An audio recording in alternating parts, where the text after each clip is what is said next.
I don't know if you've ever had that moment where you're watching TV or you put the TV on in the background and then it kind of seeps into your sleep and you have it like a dream about it and you somehow are integrating whatever's on TV into your dream. Welcome to Therapy Explained. My name is Deniss Planner. I'm a licensed marriage and family therapist and your very own mental health cheerleader. Today's video is going to be all about healthy habits for good sleep. As you know, sleep is extremely important for our well-being and our functioning. Without getting good sleep, we will not be able to concentrate, we'll feel irritable, we'll be forgetful. We tend to make more mistakes when we don't get enough sleep. Now, if you are in your healing journey and you're not getting enough sleep, it's going to make it very difficult for you to be able to do any of the healing moving forward. So, sleep is a basic need that you need to meet for your body, and today we're going to be concentrating on it, especially because today is the start of Sleep Awareness Week. So to raise awareness for the importance of sleep and to help you get it, today we're going to be talking about what some of those healthy habits are.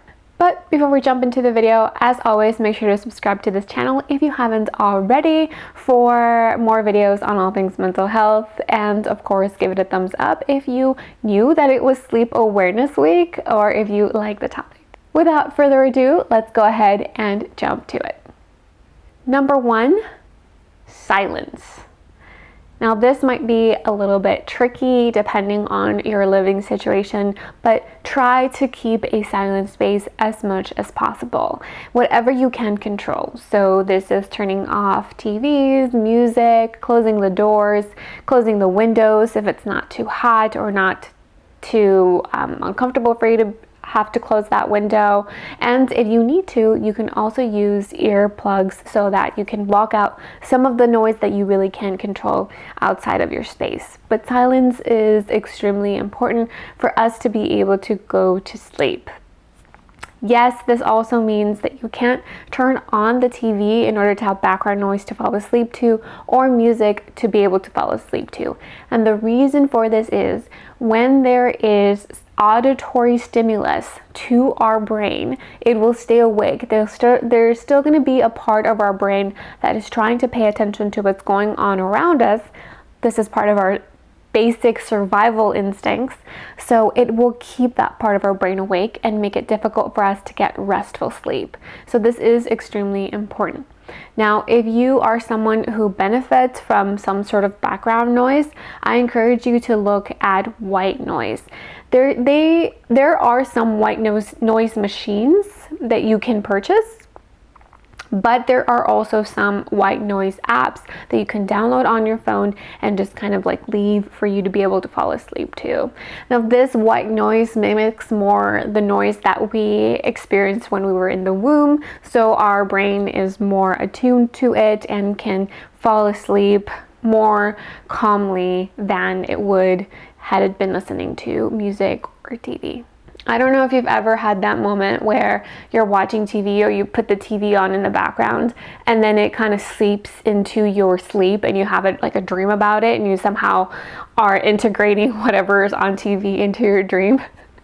That's because your brain is absorbing what's going on around it even though you're technically asleep. So your brain is still working, and that's why it's important to shut off the TV when you're trying to sleep. Number 2, have a consistent sleep schedule. It's important for you and your body to know when sleep is coming. Anything standard from going to sleep at 10 or 11 and then waking up like at 6, 7, 8 in the morning consistently is going to help your body get into a very natural rhythm of falling asleep and waking up. This can be very helpful for you if you are having trouble falling asleep because, again, that's training your body to fall asleep at the same time or around the same time every day. Now, I know that you don't necessarily want to have to wake up at 7 in the morning on a weekend, and that can be tricky, but I encourage you to try to keep at least a 1-hour window in there. So if you want to sleep in on the weekends, but you usually sleep till 7 on the weekdays, sleep until 8 and try to wake your body up so that it doesn't throw off your rhythm. Our bodies do well with rhythm and with consistency. Predictability and routines are very helpful for our brain and our body to feel safe. And when we create a sense of safety, it also encourages our body to actually relax at night. So having a consistent sleep routine can be helpful for our body to get restful sleep and to actually be able to fall asleep at night. Number 3, darkness. Again, I know that this is hard to control depending on your current living situation, but try to make it as dark as possible. Closing the blinds, closing doors, again, turning off TVs or any screens that might be on, any source of light that might be coming through into your bedroom. If there are little lights for things that are charging your computer or your laptop, flip those things over, cover up those lights as much as you can to try to maintain a sense of darkness. Again, it can also be helpful if you can't control too much the amount of light that's coming into your bedroom. If you buy an eye mask to create that additional cover for yourself. What's important here is that your mind and body are reading the darkness as time for sleep. We are used to going to sleep at night when it's dark, and that cues our body to start relaxing and to start shooting out some of those hormones that get our muscles to relax and help us fall asleep. But if there's still some light coming through, it can, again, in the same way that the noise starts to wake up our brain a little bit or can't really let it fall asleep completely, that light will do the same. It'll start pulling our brain out from complete rest. So as much as you can, try to keep it dark. I know that this can be limiting depending on your living situation, but as much as you can. Number 4, no screen time before bed. I encourage you to try to stay away from screens 1 to 2 hours before bedtime. This is very closely related to the reason why darkness can be very helpful. Darkness cues our body to relax, and that is time to sleep. But if we are putting light into our brain or allowing it to read light through the screens on our phone or the screen on our TV or our tablet, it will stay awake. Our brain reads that light as regular sunlight. So if it's just been exposed to that, it's not going to be able to relax.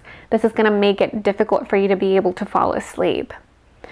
I know that it can be pretty difficult and it feels kind of impossible to be like, I love being on my phone till I fall asleep. The problem with that though is that sometimes you might actually be pushing your body to complete exhaustion before it falls asleep.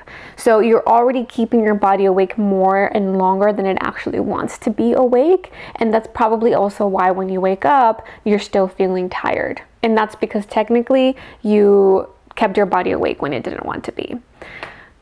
If you allow your body to give you natural cues when it's ready to go to sleep, it will be more restful because you're going to sleep when you feel ready to sleep. One thing that can really help with trying to stay away from screens is having a routine of transition into bedtime. Now, turning the TV off at 10 p.m. because you go to sleep at 11 can give a good hour for your body to relax and transition out of having been exposed to screens. Number 5, no food or drinks before bedtime. You're probably going to sense a theme here, and that's that we're helping your body relax.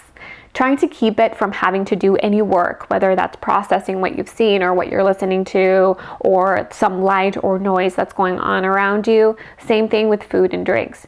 We're trying not to keep your body preoccupied with digesting what you've just put into it. So trying to stay away from eating or drinking something 2 hours at least before bedtime can be very helpful to help your body actually relax. When you drink something before bedtime, it can also prompt your body to wake you up in the middle of the night to use the restroom, and then that causes interrupted sleep, which then when you get back to bed, and even if you end up getting your 8 hours, can still make you feel pretty groggy and feel like you didn't get enough sleep throughout the night. The ideal is a long, whatever amount of hours that feels like for you, because 8 hours isn't exactly work for everyone. But whatever hours you need to sleep, that those hours are actually relaxed. Your body is actually relaxed and feeling comfortable and safe, and it's a full, deep sleep during whatever hours your body needs to feel rested. But in order to do that, we have to try to keep it from being preoccupied with anything else before or during that time. So staying away from drinking something or eating something 2 hours before bedtime allows your body to do that. And number 6, no exercise 2 hours before bedtime. Exercise impacts our bodies differently. Some people can work out and then feel pretty tired and fall right asleep. But some of us will work out and feel energized and awake. Again, same thing. We don't want your body preoccupied with having to take care of itself or to heal after a workout instead of sleeping, instead of resting. So if you can keep from working out at least 2 hours before bedtime, perhaps again, if your bedtime is 10 or 11, try not to work out past 7 or 8 p.m. so that your body can actually relax. When we exercise, we also tend to feel hungry. So if you're exercising and then you get hungry and then you eat, that's yet another thing that you're adding to your body to have to process and worry about, instead of worrying about resting or not worrying and just resting and relaxing and helping you get that good sleep. So try not to engage in any sort of very excruciating or extreme exercise before bedtime. Now, a lot of these things can help you get good, restful sleep. So if you're struggling with falling asleep or staying asleep, making sure that you're checking off as many of these boxes as you can encourage your body to feel more relaxed and help you get better sleep. Now, this doesn't mean though that you have to do everything on this list. Try to pick one that speaks to you and see if it helps you. Remember, as with every video on this channel, take with you what works and what feels good and leave the rest. As always, your cheat sheet for this video is already available to you on Instagram, so make sure to hop on over there to get access to it. But before you do, as always, please make sure to give this video some love in any way that feels authentic to you. Every like, comment, subscription, and share helps spread the word about free mental health information and education, and of course, it is greatly appreciated. Thank you so much for watching, and as always, remember, I'm cheering for you.